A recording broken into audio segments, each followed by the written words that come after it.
Ifeanyi had known hardship all his life. Born in a small, forgotten village where the red earth clung to everything: clothes, bare feet, even the walls of the mud brick houses, he had grown up with hunger as his closest companion. His parents died when he was just a boy, leaving him to the mercy of relatives who saw him as just another mouth to feed. But Ifeanyi had one refuge: his faith. Every morning, before the sun painted the sky with its first golden streaks, he would kneel beside the thin mat he slept on and pour out his heart to God. His prayers were simple but desperate. Lord, lift me out of this poverty. Give me a job, any job, so I can honor you with my life. The village church became his sanctuary. He was the first to arrive for morning devotion, his voice, rich and resonant, rising above the others in the choir. The congregation loved him, not just for his singing, but for his humility. Pastor Ade, a kind but firm shepherd, often pulled him aside after services. Ifeanyi, God has a great plan for you, he would say, gripping the young man's shoulders. Stay faithful, no matter what. Then, the miracle happened. A visiting businessman from Lagos, moved by the passion in Ifeanyi's worship, offered him a job, a real office job with a salary that seemed like a fortune. The entire church erupted in celebration. Women undulated, men clapped him on the back, and children danced around him as if he were a king. That night, Ifeanyi knelt on the dirt floor of his hut, tears streaming down his face. Thank you, Jesus. I will never forget you. But the city had a way of eroding promises. At first, he attended a big church in Lagos, even sending tithes back home. But then the meetings ran late. Then colleagues invited him for just one drink. Then the excuses piled up. I'm too tired for service today. I'll pray tomorrow. Pastor Ade called often at first. Ifeanyi, where are you? The devil is distracting you. The warnings felt like shackles. One day, irritated, he blocked the number. I'm not a child, he muttered, tossing his phone onto the plush hotel bed he now slept in. The city swallowed him whole. His new friends laughed at the village pastors and their old-fashioned rules. Soon, Ifeanyi was spending his weekends in dimly lit clubs where the bass shook the walls and the women wore danger like perfume. He bought expensive suits, toasted with bottles that cost more than his former monthly salary, and sneered at the memory of his old, prayerful self.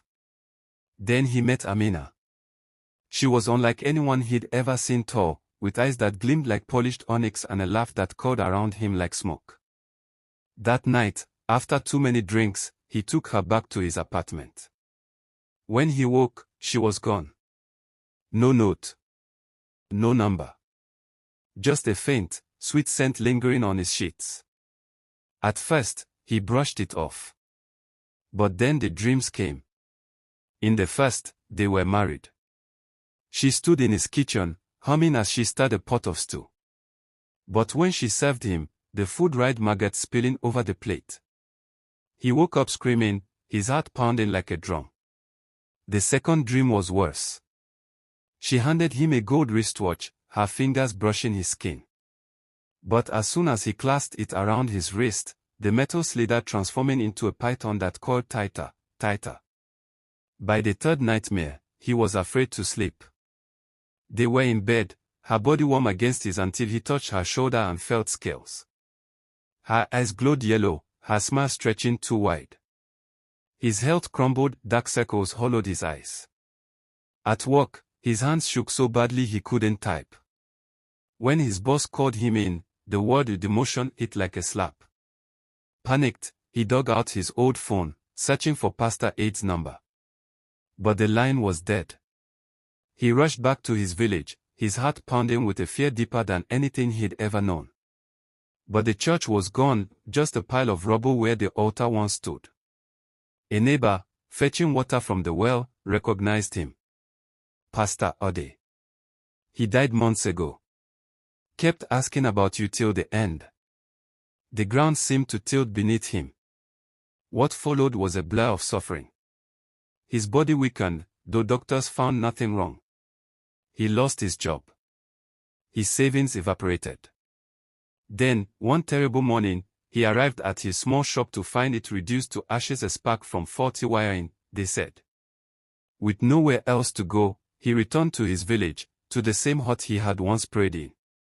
Now, it felt like a tomb. One night, the pain in his body so severe he could barely breathe, he crawled outside and screamed into the darkness, "God, forgive me. I've ruined everything." The next morning, weak and trembling, he dragged himself toward the pharmacy. That was when he saw them, a group of evangelists preaching in the square. Their leader, a man with piercing eyes, suddenly turned and pointed straight at him.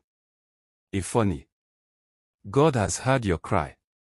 The man of God, Pastor Ezekiel, spoke words that no human could have known. The job.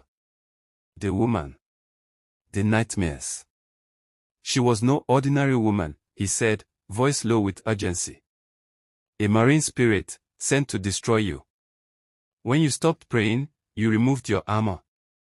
But God spared you because He still loves you. Ifeanyi collapsed, sobs racking his broken body. Right there in the dust, Pastor Ezekiel prayed over him, the words tearing through the spiritual darkness that had choked him for months. Deliverance wasn't instant. It took weeks of prayer, fasting, and tearing down every sinful habit. But slowly, the nightmare stopped. His strength returned. Years later, Ifeanyi stood on the stage of a packed church, not as a broken man, but as a living testimony. God had restored everything: his health, his wealth, his joy. But this time, no matter how busy life got, he never missed prayer. Because he had learned the hardest lesson of all: without God, even blessings become curses. And His mercy, it is greater than any sin.